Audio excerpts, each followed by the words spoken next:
Hi lovelies, welcome back to my YouTube channel and thanks for stopping by. Today we are going to be learning how to sew this beautiful under-bust corset top.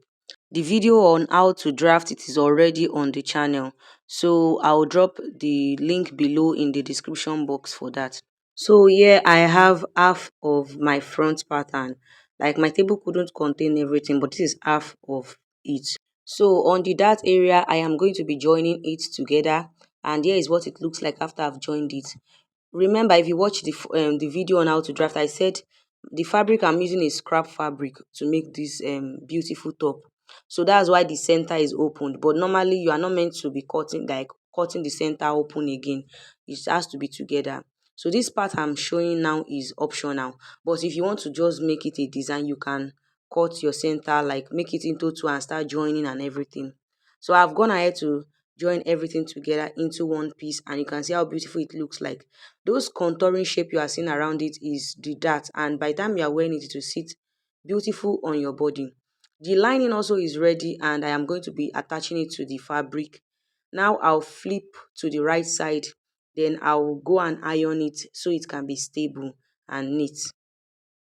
So now I've gone ahead to iron it, and you can see how beautiful it looks like. So now on the center, on this part, I am going to be covering it, like stitching it together so that it will not be revealing and it will be neat. So you can see how neat it looks like. Then afterwards, I'll just try to run a gather stitch around all these parts to secure it together to the lining, so I won't be struggling with the lining and the fabric. So here it is, and I've trimmed every excess around it. Then I'll set it aside. Now we are going to be working on the white pattern for the bust area, and it has a lining and a fabric. Now I will join it on the neckline with ½ inch, as you can see, and I will try to notch it. But when I joined it, I did not allow it to go down straight into the neckline finish. I left like some few inches because I will be flipping this to the right side, and I want it to be convenient for me for it to be flipped. So now I'll flip it and I will top stitch on the lining. Any part you wish to make use of as lining, you top stitch on that part and iron it. Top stitching will make your work stable and it will make it neat. So now I'm going to go and gather the cup area. But before I can gather the cup area, I have to measure the cup on my fabric, on the Ankara fabric. What I get from that cup is what I'll know in using to gather the white fabric. If you understand, you can't just gather, like just guess what you are gathering. That will serve as a guide for you to know what you are going to gather it into. So here it's what it looks like, and it's looking beautiful. So now what is left for us is to fix it. Please check where the neckline is and the armhole is. They look so much alike. So now I'll go and fix it, and after fixing it, this is how it looks like. It is looking so beautiful and neat. I've ironed it also. Now that we are through with the front pattern, we are going to be setting it aside so we can work on the back pattern. And here are my pieces for the back pattern. This is half of it. My table couldn't contain both, and we are going to be working on the yoke part first. And it also has a lining, and I'm going to go and be joining it on the neckline with ½ inch sewing allowance, as you can see. And I will flip it open and top stitch on the lining. Unlike the front, I didn't use same fabric for the lining and the fabric because my fabric was not enough. I had to use our normal lining as my lining. Then I'll set that aside and work on the front pattern. So the dart area, I am going to be joining them together for the two sides, and I've gone ahead to join it and iron it. You'll be seeing this kind of contouring shape on it. By the time you are wearing it, it will blend well on your body. I've also worked on the lining also. Now I'll flip the fabric to the right side because we need to attach our yoke to the fabric. And for you to know where the yoke is going to be starting from on the back neckline, you need to use your pattern paper, as in the one you use in drafting, to the zipper allowance where it stops as a guide. So now I'll use the pattern. That's why you don't have to always throw away your pattern until you are through with the cloth you are working on. I will notch that part where the zipper allowance stopped at. So that's where I'll be placing my yoke on. So this is just like very easy to save you the stress of guessing and not making your work to be straight and neat. So on that point, I am going to place the yoke and I will pin them. As you can see, like the way I'm doing in the video, I will pin it and I will go and sew it with half-inch sewing allowance.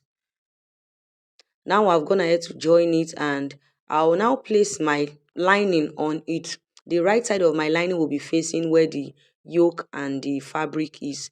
So that by the time I flip it, everything will be, the seam will not be obvious. Everything will be covered. Now I've gone ahead to join it using half-inch sewing allowance. I will flip it open. Then I will have to top stitch on that stitch and on the lining, so that it will be able to relax well on the wrong side. After top stitching, I will iron it. You also have to always iron your work after sewing. It will save you, like you press it, it is pressing. Now afterwards, I am going to flip to the wrong side again. Then I will use half inch to join my fabric and lining together. I've done that and I've ironed it, and you can see how beautiful and neat it looks like. The next thing for us to do is to mark our zipper allowance. Remember, when drafting, the zipper allowance was 1.5 inches. After I have joined the lining to the fabric with half inch, I will have 1 inch left. So that's what I'm trying to mark. So you don't just mark 1 inch and rule a straight line. You'll be marking it and following the shape, because our zipper allowance is contoured to eliminate zipper bulge. So that's what I'm just doing here. Then I'll go and run a gather stitch on it. That will create a crease line for us later when we are attaching our zipper. I've done that and I've ironed it. And you can see how aligned the neckline and the fabric is. Now the next thing for me to do is to attach the front and the back together on the shoulder area, and I'm going to be sandwiching it. This means that I will be arranging the shoulder together, that is the front and the back shoulder together. Then I will pick one lining from the back, as in after I make sure that they've aligned and sit together on the shoulder area where the neckline stops. Then I will just pick a lining and flip it to cover the front. Like, it's like you picking the lining from the back, then you are rolling it and fixing it to cover the front. Then I'll use my pin to arrange it. Please, in case if what I'm explaining you don't understand, just watch the way I'm doing it in the video. I will pick one lining, then I will, as in the lining from the back pattern, then I will flip it. You can pick from the front pattern, anyone, just pick a lining and flip it over the second shoulder, then as in the shoulder fabric, then pin and sew together.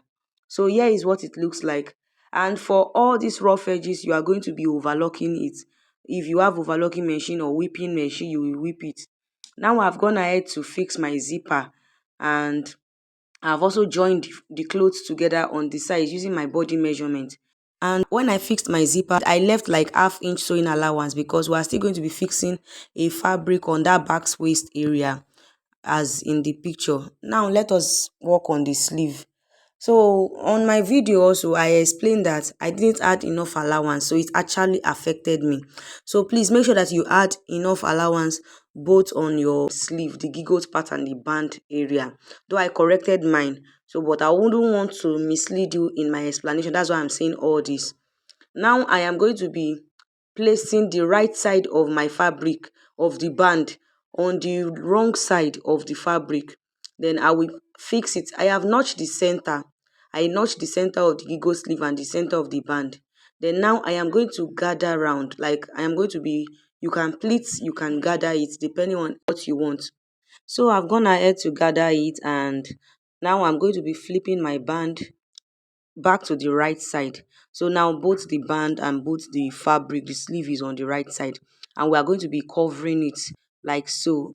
And I've stitched and covered it, so it will be looking neat and the stitch will be invisible. Also, I'm going to notch the armhole part of the sleeve where I'll be attaching the sleeve to the fabric. Then now the next thing for me to do is to measure my armhole again, so I can know what I'm going to be sewing the side of the sleeve into. Though I've measured it when drafting, but you have to always keep it, check again and again to be double sure. And also, I said the allowance, I didn't add enough allowance, so it affected me around there, but I later added a piece of fabric to it, like, so I can have enough room to work on. I've attached my sleeve already. I have covered the allowance and I've attached the sleeve already, and here is what it looks like, and it is looking beautiful. So the next thing for us to do is to fix our back waistline. And for the white design, I'm going to be making use of 5 inches as the length. If you check the image very well, the center is shorter than the side. So the side, I'm going to be using 5 inches. And after you fixed it, you will now trim it to make the side shorter, if you understand what I'm explaining. But when you are cutting, you cut 5 inches as in the length. So to get the width, as in how long your back waistline, as in what the fabric you are going to need, you will measure your back waistline, both the front and back. You measure everything around. Then whatever you get, you multiply it by 2.5 inches. So mine was 45 inches and I multiplied it by 2.5 inches, and that's why I got this very long fabric. So the length, I made use of 6.5 inches as the length. By the time I hem it and I join it to the Ankara fabric, I will have 5 inches left. So now the next thing I'm going to do is to cover the side. Like, I will fold in the sides because we are going to start working with the side. Then I'll fold it in, I'll hem it with 1 inch. Then that part I told you that you should leave at least half inch when you are fixing your zipper. That's where we are going to start with. You start from any side convenient for you. Then you start pleating round. So I've gone ahead to pleat round, and this is what mine looks like. I've not ironed it here yet. So now the next thing for me to do is to hem my fabric on the down part. So I wanted mine to be long. I didn't trim it. But if you wanted yours to be short at the center, this is the time for you to trim it. You have to trim it first before hemming it. So you can reduce yours to 2.5 inches at the center or 3 inches. So after you've trimmed it, you will now hem it. So I've gone ahead to hem the down part of my fabric. Then I closed the back. Like that back area, I now closed it. Like I just stitch it and closed it. So also remember to overlock your inside, like the inside of your dress. Then lastly, we are going to be fixing our button. So I made use of a dozen button. Though yeah, I made use of 9 pieces, but it wasn't enough. So I ended up using a dozen of button. So your size will determine how plenty the button you are making use of will be. Then for the spacing of my button, I made use of 1.5 inches to space it. Like for the spacing of the button, I made use of 1.5 inches. So this is how it looks like on me, and I hope you are trying yours soon. Please do not forget to like, subscribe, share and comment on my channel. See you in my next video, but till then keep winning. Bye.